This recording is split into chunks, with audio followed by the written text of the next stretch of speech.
আসসালামু আলাইকুম বন্ধুরা, জাতীয় বিশ্ববিদ্যালয়ের একটি গুরুত্বপূর্ণ আপডেট ভিডিওতে তোমাদের সবাইকে স্বাগত জানাচ্ছি। বন্ধুরা, জাতীয় বিশ্ববিদ্যালয়ে দ্বিতীয় মেধা তালিকার ফলাফল ইতিমধ্যে প্রকাশিত হয়েছে। ঈদের বন্ধের পরে এর কার্যক্রমও শুরু হয়ে যাবে, অর্থাৎ ফর্ম পূরণ করা, কাগজপত্র জমা দেওয়া, এরপর কোটা আসবে, এরপর আসবে রিলিজ স্লিপ। তোমরা অনেকেই আমাকে প্রশ্ন করেছো, ভাইয়া এই যে প্রক্রিয়াগুলো চলছে, তাহলে কখন কাদের ক্লাস শুরু হবে, অর্থাৎ যারা প্রথম মেরিটে চান্স পেয়েছে তাদের ক্লাস কবে থেকে শুরু হচ্ছে, দ্বিতীয় মেরিটে যারা চান্স পেল তারাই বা কখন ক্লাস করবে, এবং যারা রিলিজ স্লিপে আবেদন করে সেখানে চান্স পাবে তারাই বা ক্লাস কখন পাবে। কারণ প্রতিটি প্রক্রিয়ার জন্য সময় প্রয়োজন, আর এই সময়ের কারণে ক্লাস যদি দেরিতে শুরু হয় সেক্ষেত্রে কোনো সমস্যা হবে কি না, বা কার কখন ক্লাস শুরু হবে, এই বিষয়গুলো নিয়ে তোমরা অনেকেই চিন্তিত। বন্ধুরা, এই বিষয়গুলো নিয়ে চিন্তা করার কোনো কারণ নেই। জাতীয় বিশ্ববিদ্যালয়ের নিয়ম অনুযায়ী আগামী 2 জুন থেকে তোমাদের ক্লাস শুরু হওয়ার কথা রয়েছে। এটা হচ্ছে অফিসিয়াল একটি ডিক্লারেশন। তবে বন্ধুরা, 2 তারিখে ক্লাস শুরু করার কথা বলা হলেও সব জায়গায় কিন্তু ক্লাস শুরু করা হবে না, কারণ জাতীয় বিশ্ববিদ্যালয় কিন্তু আগামী 1 তারিখ পর্যন্ত অফিসিয়ালি বন্ধ থাকবে, যেটা এই বিজ্ঞপ্তির মাধ্যমেই তারা প্রকাশ করেছে, এবং 2 তারিখ থেকে তাদের ভর্তির কার্যক্রম সহ অন্যান্য কার্যক্রম তারা শুরু করবে।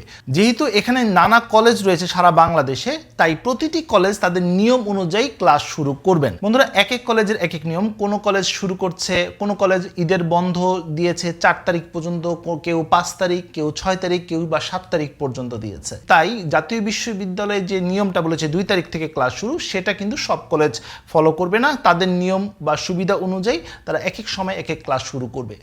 তুমি যে কলেজে চান্স পেয়েছো সেই কলেজের নোটিশটা বা তাদের সাথে যোগাযোগ করে তুমি ক্লাস শুরুর সময়টা অবশ্যই জেনে নেবে। মূলত এখানে প্রথম মেধা তালিকায় যারা চান্স পাবে বা দ্বিতীয় মেধা তালিকায় যারা ভর্তি হবেন তারা আশা করি তারা ওরিয়েন্টেশন ক্লাসটা পেয়ে যাবেন। আর যারা হচ্ছে রিলিজ স্লিপ বা কোটার মাধ্যমে, প্রথম রিলিজ স্লিপ বা দ্বিতীয় রিলিজ স্লিপ বা কোটার মাধ্যমে যারা চান্স পাবে তারা কিন্তু হয়তো বা ওরিয়েন্টেশন ক্লাস নাও পেতে পারে। এখন প্রশ্ন আসতে পারে যে ভাইয়া, যদি রিলিজ স্লিপের কারণে আমার দেরি হয়ে যায়, সেক্ষেত্রে আমার তো বেশ কয়েকটা ক্লাস মিস হয়ে গেল, সেক্ষেত্রে আমার কোনো সমস্যা হবে না? সমস্যা হবে না। কলেজ কার্যক্রম বা ওরিয়েন্টেশন শুরু হলো, মূল ক্লাসগুলো সকল ভর্তি কমপ্লিট হওয়ার পরেই আসলে মূলত শুরু হয়। পাশাপাশি অনেকে এই প্রশ্নটি করো যে ভাইয়া, ক্লাস কি রেগুলার করতে হবে? হ্যাঁ, ক্লাস রেগুলার করতে হবে, এবং ক্লাস উপস্থিতির উপরে কিন্তু একটা মার্কও রয়েছে। তুমি যদি একটা নির্দিষ্ট সংখ্যক উপস্থিতি তোমার যদি না থাকে, যেমন 75%, 65%, এরকম একটা মার্ক, এরকম একটা পার্সেন্টেজ রয়েছে, এই পার্সেন্টেজটা যদি তুমি ফিল আপ করতে না পারো তাহলে কিন্তু তোমাকে পরীক্ষায় অংশগ্রহণ করতে দিবে না।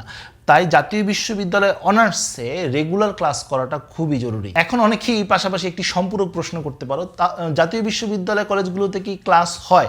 অনেক কলেজেই হয়তো বা ক্লাসটা রেগুলার না, কিন্তু ম্যাক্সিমাম কলেজে কিন্তু ক্লাসটা রেগুলার হয়। আর এখন কিন্তু জাতীয় বিশ্ববিদ্যালয় সেশন জটগুলোকে দূর করার জন্য কিন্তু নানামুখী পদক্ষেপ নিয়েছে। তাই ক্লাস তোমাদেরকে রেগুলার করতে হবে, আর রেগুলার ক্লাস করলে তোমার জন্যই ভালো, কারণ সবসময় তুমি পড়ার মধ্যেই থাকবে। তো বন্ধুরা, এই ছিল আজকের মতো ভিডিও। পরবর্তী আপডেট এবং সঠিক তথ্যের জন্য আমার চ্যানেলটি সাবস্ক্রাইব করে রাখার অনুরোধ করছি। তো বন্ধুরা, যে পর্যন্ত সবাই ভালো থাকো, সুস্থ থাকো, দেখা হবে আগামী কোনো ভিডিওতে। সেই পর্যন্ত আল্লাহ হাফেজ।